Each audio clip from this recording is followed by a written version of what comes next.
साल 1969 बिहार की कोसी नदी के किनारे बसे गांव में उस दिन खुशियों का माहौल था। कारण था परिवार का एक लड़का बिहार में डीएसपी की नौकरी पा गया था, लेकिन नियति को कुछ और ही मंजूर था। डीएसपी की नौकरी ठुकराकर उस लड़के ने राजनीति की तरफ कदम बढ़ाया। अपने संघर्ष के बदौलत देखते ही देखते वो देश की राजनीति में एक बड़े दलित नेता के रूप में स्थापित होने लगा। लोग उन्हें राजनीति का बेहतर मौसम वैज्ञानिक भी बताते थे। नाम था रामविलास पासवान।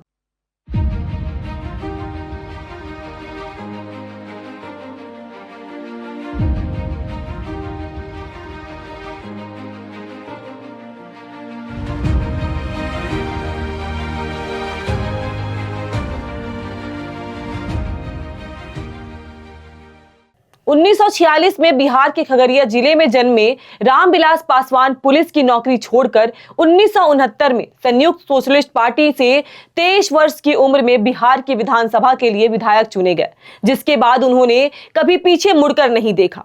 बस यहीं से रामविलास के 5 दशकों के सियासी सफर की शुरुआत हुई। छात्र जीवन से ही उन्होंने जयप्रकाश नारायण के समाजवादी आंदोलन में बढ़ चढ़कर हिस्सा लिया था। जिस समय कांग्रेस का सियासी सूरज कभी डूबता ही नहीं था, उस समय तमाम समाजवादी विचारधारा के नेताओं के साथ समाजवाद के विचारों को जन जन तक पहुंचाने निकले थे रामविलास पासवान। आपातकाल के दौरान कांग्रेस का खुलकर विरोध किया, जेल गए, लेकिन आपातकाल हटा, लोकसभा के चुनाव हुए। रामविलास पासवान भी अब चुनावी मैदान में थे। जनता पार्टी की सदस्यता ग्रहण कर रामविलास हाजीपुर सीट से रिकॉर्ड मतों से चुनाव जीतकर सांसद ही नहीं बने, बल्कि उन्होंने अपना नाम Guinness book of world record में भी दर्ज कराया। कहा जाता है कि रामविलास पासवान ने उस दौर में सियासत शुरू की जब दलितों के लिए ना सम्मान था, ना सियासत में कोई जगह थी, लेकिन उन्होंने अपने संघर्ष के बदौलत बिहार के राजनीति की उस अवधारणा को बदला और एक बड़े दलित नेता के रूप में स्थापित हो गए। पहली बार रामविलास पासवान वीपी सिंह की सरकार में श्रम एवं कल्याण मंत्री बने। इसके बाद 1996 में देवगौड़ा की सरकार में रेल मंत्री और लोकसभा के नेता बने।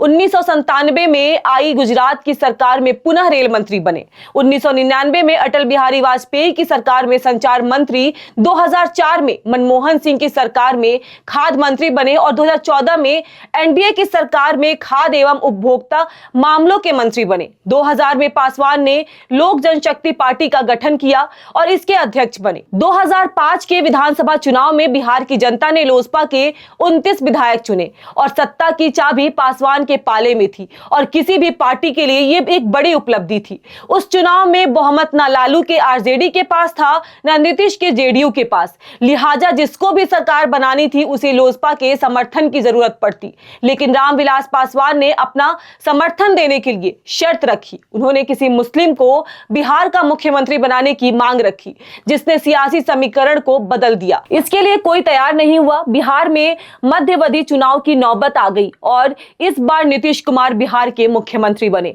2009 के विधानसभा चुनाव में रामविलास पासवान 33 वर्ष में पहली बार हाजीपुर से चुनाव हार गए।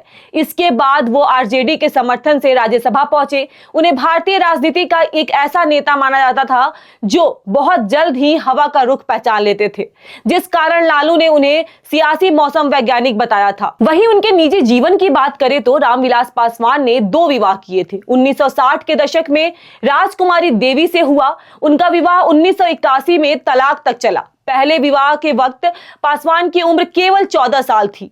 तलाक के 2 साल बाद 1983 में उन्होंने रीना से विवाह कर लिया। समय समय पर भारतीय राजनीति में अपनी सियासी कौशल का लोहा मनवाने वाले रामविलास पासवान ने 74 वर्ष की आयु में अंतिम सांस ली।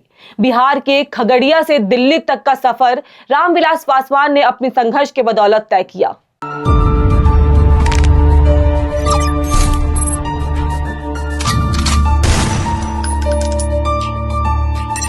बिहार के प्रणाम करे जिए।